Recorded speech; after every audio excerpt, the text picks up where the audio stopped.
what in the 20s is going in the on? 20s, Yeah. the 20s, baby. Plenty. What in the 20s is I going am on? here for my 20s, baby. This is the 20s.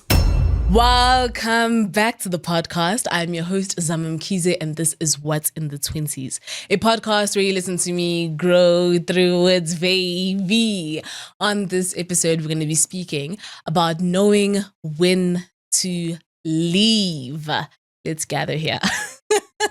Let's all come together because I know this all too well. I think we've all experienced moments like this of questioning and going through, is it my time? Is this the moment? Is this what it looks like, when it hits you that where you are is no longer serving you and you should, step aside? If you are anything like me, or at least what I used to be, I don't know if I can still say it's who I am, but we like to operate out of delusion. And when I say that, I don't necessarily mean it in the worst sense, but I kind of mean it in we really have an inexhaustible ability to see or to want to see the best in people. We love just the idea that there is this good side, this great side to a person, despite what they're showing us and all the rest. It feels like they're these little nooks that they show us, these little previews of versions of themselves that they show us, that we attach ourselves to, right? And build a whole idea of them, because it feels so but this person is so brilliant, this person is so great, this person is so thoughtful or whatever, because we just want to see the good in somebody. I kind of felt like I have this ability to constantly sympathize with people or show compassion for anyone, because I'm like, there is a version of me, or there's a part of them that I see myself in, you know what I'm saying? There's these ways that we just kind of hope and believe, I can literally build a whole I think many of us can do it, right? We build all these friendships and relationships and all this kind of stuff with people based off of how we want to see them and view them in our head. Sometimes it feels so real because, like I say, it's not that those versions of them don't exist. They actually present those versions to us. It's just that it's not how it is most of the time, even all of the time. And it could even be even outside of relationships, but with work, right? With jobs, with work environments and all of that. We may feel like we just want to see the best out of this opportunity, right? Because we don't know when the next one is coming, if the next opportunity is going to be even better and all the rest. So we try to see the best. We try to take the most out of all of it and convince ourselves, because that's the work that we're essentially doing. It's we are actually working twice as hard, maybe 10 times as hard to convince ourselves of a reality that does not exist, because we take that little small fraction of what something is and we conflate it, right? We inflate, and see this huge kind of understanding, right? It becomes our perception, and it becomes the way that we receive the environment, receive the person, receive the relationship. And I think that when we do that, we commit ourselves, as I said, we commit ourselves to the idea of it, but I think we also commit ourselves to the potential of it, right? Because when somebody is showing you the potential of how big they can grow, how much they can do, how kind they can be and all of that, it's we, not even just attached, but when I say commit, it's you're devoted to it. You're devoted to seeing them for who they could be. You're devoted to seeing this opportunity for what it could turn out to be for you, because it's that risk that we gamble on, and we place all our bets on the potential, right? And I don't think potential is necessarily bad, but it has to be healthy potential, good potential, active potential, which is essentially potential that is in motion, potential that is working in conjunction with effort, in conjunction with vision, in conjunction with consistency, essentially, And I think that potential that is laid dormant is just as good as not having potential, honestly, because it's you can see that someone has the potential to be so great at something, to do so much or whatever it is. But if they're not actively kind of pursuing that thing, actively trying to make those ends meet and see those things come to fruition, then I don't really know if it is healthy for you to commit yourself to that thing, you know? And I think very often in my past, I would see patterns of that where because someone has presented an idea to me, a dream to me, a vision, you know, I kind of just ran with it and I would kind of build a future based off of what they've kind of presented, you know? And it's because you want to see, as I said, you want to see them for the best. And I don't think that there's anything particularly wrong with having that kind of heart, you know, like with having that kind of belief in someone, that kind of faith, right?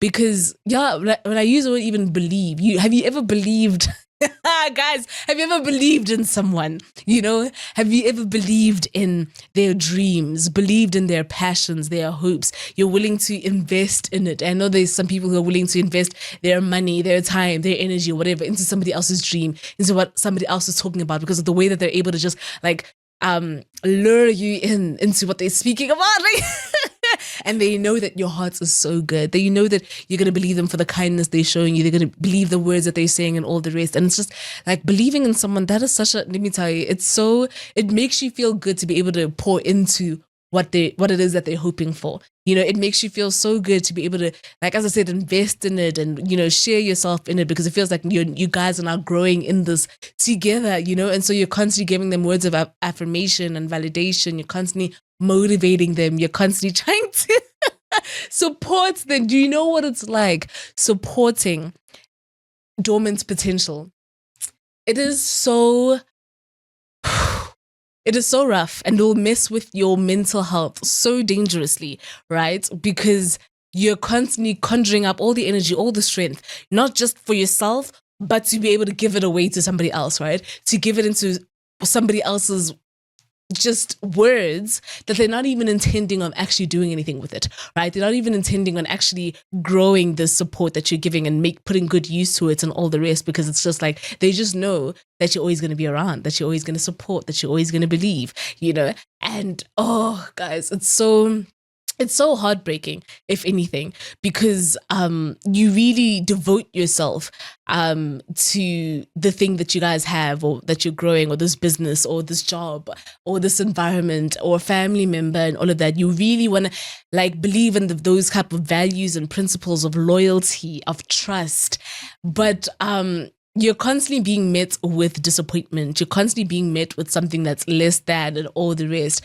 But because, like I said, because you commit yourself to that idea, it's almost so difficult to kind of reason with yourself. And that's when we get to the issues, right? The issue when it comes to operating out of delusion. Because I think as much as it's such a great quality that we're constantly wanting to see the best in people, best out of situations, the best out of life, I think that it distorts reality. It distorts what's actually going on. You're unable to tell when you're being manipulated. You're unable to tell when you're being gaslit. You're unable to tell when somebody is actually kind of bending things to their convenience, to their will, to what makes sense for them, right? For their benefit. You're unable to see that because you're trusting, right? You're using those virtues like trust and loyalty and faith and all of that.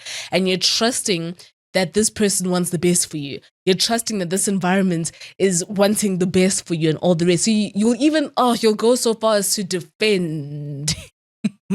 You'll go so far as to defend their behavior, defend things that will happen, the things that they're doing, the things that they're saying. You'll go, when I say even defend, excuse even it. You know what I'm saying? Like, you'll be like, oh no, they were just having a bad day, so that's why this happened. Oh no, they've just got so much on their plates, that's why they weren't able to communicate with me, etc., etc. This is happening, the time in the world, money, fine. Like, we'll be able to excuse so much, you know, as to why someone just decided to be complacent in our lives, why somebody decided to be cold towards us, why somebody decided to be mean and rude and cold, and bitter and resentful and all the rest. We'll excuse certain behaviors, why somebody decided to just be so out of pocket and out of line. And instead of holding them accountable, you know, instead of actually being honest with the person, right, about how we feel, our fear of losing them takes over. This is my issue. This is my issue with the whole thing. It's like our fear of this person walking away from us, our fear of this person retaliating, our fear of this person being angry with us, being upset and all of that, it overrides our own feelings to what we feel towards the situation, right? And that's the problem with only wanting to operate out of the fantasy that we've created here, is that we just become so invested in this delusion that it makes it a lot easier for them to say and do as they please, to come and go as they please, and all the rest, for certain workspaces to not value you, to your worth, because it's just like they just know that you're willing to accept whatever they give you, and when you become so used to the crumbs, being fed a little bit more feels like euphoria. That state of nirvana when you're not having a bad day with your partner, with your friend, with your loved one, and all the rest. It's so exhilarating because you're so used to already operating out of less than. You're so used to already receiving like the mini version of something, and you don't even know that there's so much more out there. But that's the thing, it's like something as simple as just having a good day, or a day where you don't fight, a day where you don't disagree, a day where you're not at odds, or where there's not a misunderstanding, or whatever it is. It feels like the best kind of days, right? It feels like this is so euphoric, and it's addictive. It's a cycle, right? It's that hits of dopamine that you get that keeps you in there longer, that keeps you entangled to this thing, that keeps you in this cycle and this loop, is because when you're so used to constantly experiencing like the tough days, the hard days, all of that kind of stuff, it's like you're putting in your coin in a wishing well and seeing if this wish is going to come true, right? It's that like little curiosity that spikes up inside of you, that builds anticipation and all of that. And so you look for that high, you look for that feeling of like, is today going to be a good day? Is today going to be a day where like things are great or whatever it is? And that's what I'm saying. When spaces are doing just enough to keep you, it becomes a lot more difficult to leave when you're stuck in that cycle, because you're constantly looking for your next hit in that space. Whereas I think that's why it becomes a lot more difficult, when you enter something healthy or something stable, should I say, because you're not getting that hit. You're not getting that dopamine hit from experiencing a consistent stability. And that's why I think it's really difficult for people to stay in healthier relationships and stuff, because it feels, as people would use the word, quote unquote, boring. It kind of feels very unfamiliar. It feels like you're looking to get triggered. You're desperate to get triggered. We meet people at the state of our deepest wound, right? We attach to people at our core. We don't even do it intentionally, right? But we are attracted to people that reveal a deep wound inside of us, and not even just attracted to them, but we're attached to them. And it's so, as I said, it's so exhilarating and all the rest. Like, those are spaces we often want to occupy. So if they trigger a feeling inside of you that makes you feel less than, that makes you feel inadequate, that makes you feel like you're just not good enough, if they trigger things inside of you that makes you feel like you're constantly hungry, because that's what they're doing. They're starving you out of what healthy relationships can provide for you. They're starving you of just a feeling of calm, a feeling of contentment, of peace, and all of that. And so when you're hungry, when someone just gives you just a little bit of that, it feels, you're foaming at the mouth, you're salivating, because it's just, you haven't had that. And so that's why it's like you love being in spaces that trigger these things inside of you, because it's the cortisol. It's the cortisol of it all, the stress of it all. It's addictive. It makes you feel alive. That's the word, right? It makes you feel the most alive. And I think that's why it's so much harder for people to leave, because of that, because you feel dead inside when you are outside of that environment, when you're outside of that relationship, of that person and stuff, because you became so used to living for that high. You became so used to living for that dysfunction, that everything outside of it just feels so it feels like the color goes away, right? The color of life and stuff. But that's what I'm talking about. That's the illusion we build and we paint for ourselves, right? And that's what I mean when I say you're operating out of a fantasy and out of delusion, because like there was never color that they were giving to you. And when I go back to that analogy of they're starving you, what they're doing is sucking all the color out of you, all the energy, all the life out of you. And it's like we don't see that because we're too busy, as I said, defending, excusing, condoning, and affirming their behavior.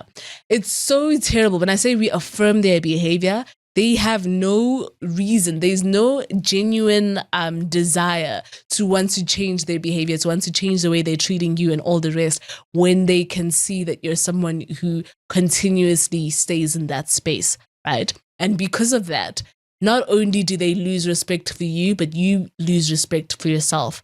You know, that's the thing that you guys have in common, right? as they like to say, is that you both don't actually like you enough. You both don't actually respect you enough. And those are the things that you guys have in common, is like, because one of you is overcompensating and the other just lacks a sense of integrity, this is why this relationship works. This is why this situation works, because someone who values you wouldn't allow you to accept the bare minimum, right? Wouldn't allow themselves to treat you with that level of just disrespect and all the rest. And you, if you respect yourself, you wouldn't allow yourself to accept that either. You wouldn't allow yourself to welcome that. And for that person or that space and environment to have that kind of access to you. Because that's essentially all that this boils down to, right? Is access to you. Who are you giving your time and energy? The experience of you, the reason why they keep you, even though they don't treat you well, is because they know that your value is expensive. They know that what you're providing into that space, what you're able to give, what you're able to do, it genuinely is valuable to them, that you're always listening, that you're always making the time, that you're always showing up, you're always giving, you're always generous, you're always, what I'm saying? They love that. And so that's why they don't, go for something else, someone else, all the rest and stuff. And so if you don't respect yourself enough, people are willing to run with the fact of like, they can take advantage of your patience. They can take advantage of your kindness. They can take advantage, you know what I'm saying? And it's like, these are things you really have to sit with and think about, because it's like, when you stay in it long enough, I think you begin to lose trust in your own intuition. You begin to not actually hear your voice. When people say, how do I hear if this is God's voice? And the answer is always like, people who are not in relationship with Christ won't be able to hear him. If you're not in his presence, if you're not used to being close with him, you won't know if this is discernment from God, And I think it's the same with you. If you are not in relationship with yourself, if you are not constantly engaging with yourself, listening to yourself and stuff, it becomes really difficult to hear your own intuition. It becomes really difficult to trust that what you're feeling is, true.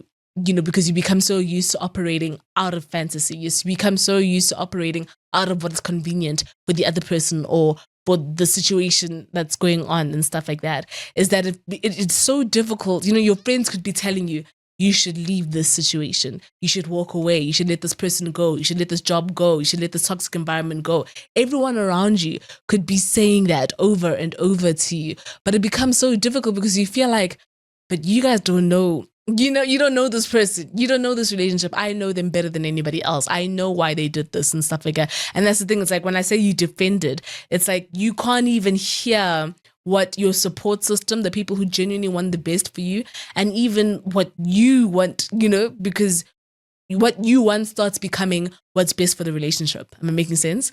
What you want starts becoming what's best for the other person.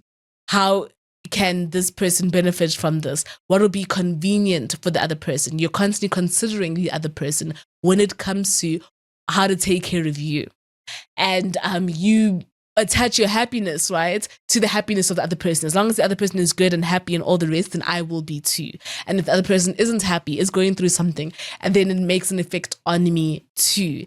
And yeah, I think it becomes it's a lot of noise. Essentially, it's a lot of noise that's going on because like you don't trust yourself, you don't trust the people around you that are advising you, you don't trust God. You don't, because that's the thing. I think I can't imagine you being so close to God when you're in a situation that you're not meant to be in. Because I think that when you recognize and realize how much God loves you, you know, how much God genuinely cares for you, you're his child, you know, you have inheritance in heaven and all the rest, you know, so the best kind of standing, you know, and it's just like, you have to sometimes ask yourself, is this what God would want for me? You know, and you know, when you think about it in that sense, you know, I think sometimes those were like situations where I got out of things, right? Thought patterns essentially that would get me out of stuff. Where I would think like, is a God who is so, you know, big and is able to do exceedingly abundantly and above all that I could ask for, is this the best that he can give me? You know, like, is this the situation he really wants me to stay in and stuff? And, you know, when I say that you won't be able to listen to your friends and all that, when you're in the wrong spaces, it will isolate you.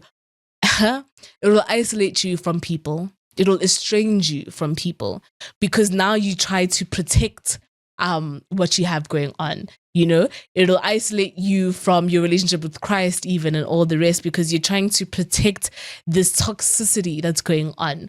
And in order to protect it, you know that you cannot divulge the same amount of information as you used to before because you would be met with hate towards a relationship, or you'll be met with things that you don't want to hear, you know, advice that you're not trying to hear and all the rest and stuff. And so you pull back. You pull back from letting other people in. You pull back from telling people what's going on. You pull back from hanging out with other people because this person now becomes your everything.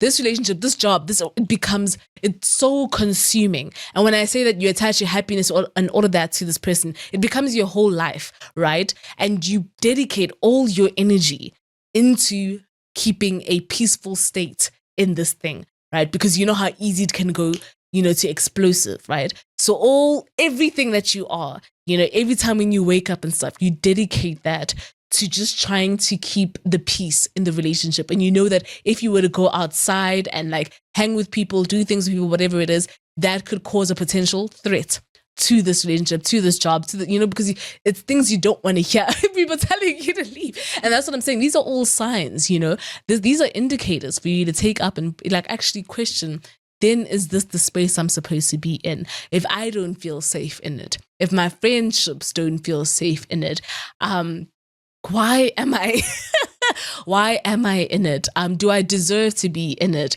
Should I be exploring something else? And I think that's the thing. When you start operating out of fear, I think that is a perfect example to know that you're not in a safe environment. You know, when fear starts to take over of like fear of how this person's going to react and all of that, what's going to happen and whatever, it inhibits us from acting out of our true nature. It inhibits us from being honest about what it is that's going on. And I think that, you know, clear indicators, you know, just to add on, would be like if what you're in is compromising on your principles and values.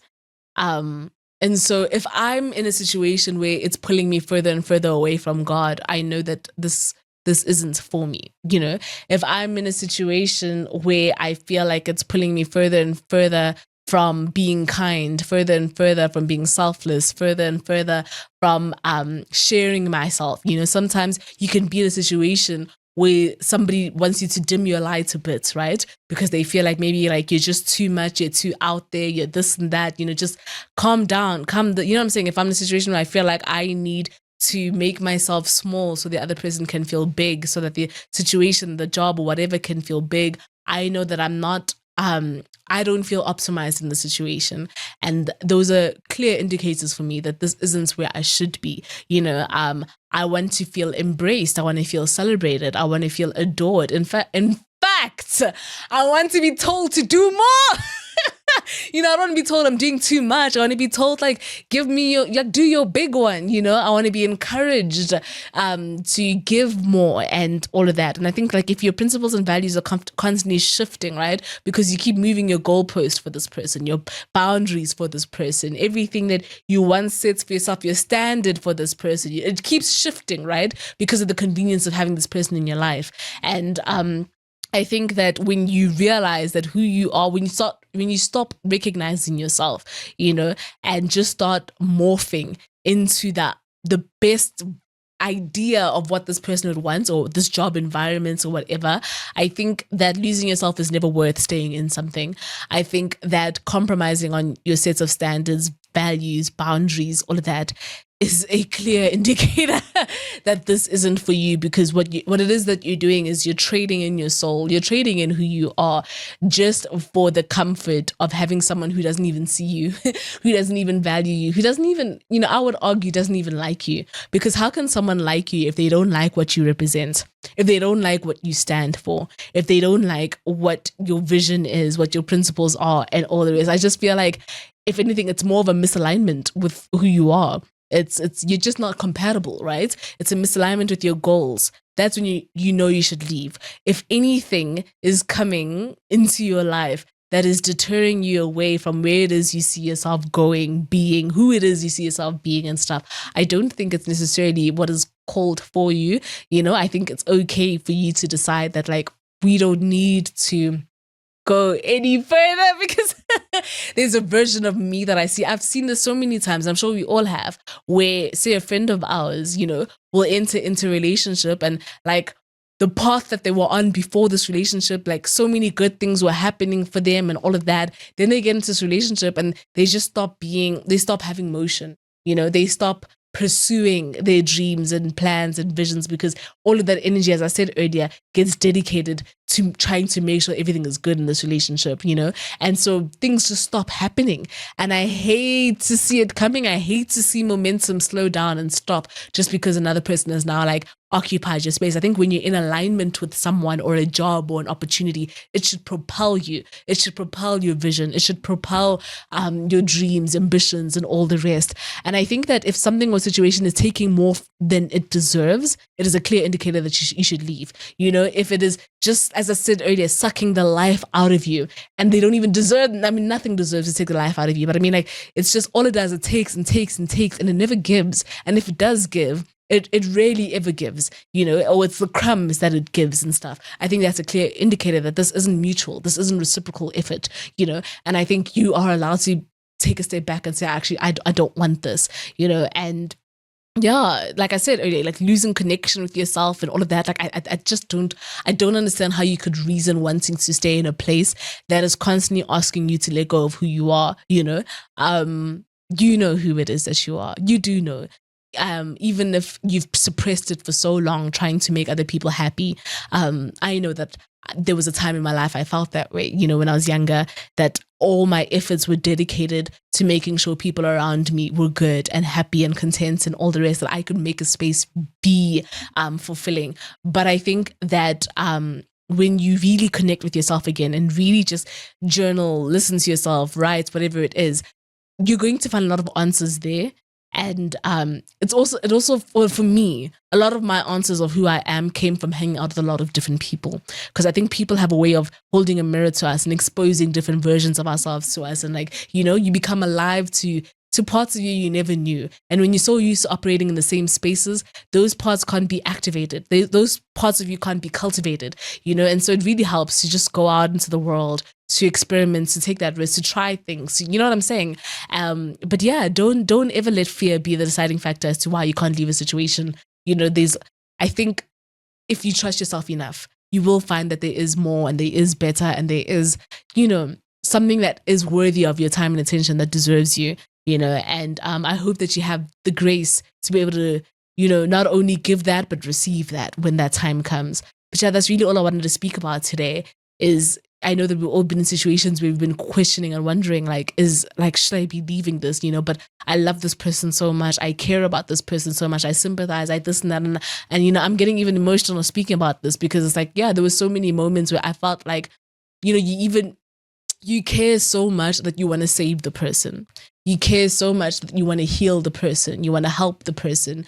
And sometimes it's not your job to do that. You know, sometimes there's only so much you can give and do and be. But like, if that person doesn't want to be saved, if that person doesn't want to fix and work on themselves and stuff, there's no amount of love that could lead them to being a better person. Like, it's just, yeah. Sometimes you really have to, and it's such a hard decision. I get that. I truly get it. It's so hard because it feels like you're giving up on someone who deserves to be supported. You're giving up on someone who deserves just a shot at feeling what it's like to be loved, feeling what it's like to be seen. And I know that we love being able to make people feel seen because it's a joy. Because we want to be seen too. I think at the core of all of that is that it's just our desire to want to be seen. But yeah, I think that when you're able to just offer that to yourself, you're going to realize that there are people who deserve this and there are people who don't. And it's okay to walk away from those situations. As always, I'm sending my love. Goodbye. What in the 20s is going In the on? 20s, Think about yes. the 20s. What baby. in the 20s. 20s? What in the 20s is going on? I am here for my 20s, baby. This is the 20s.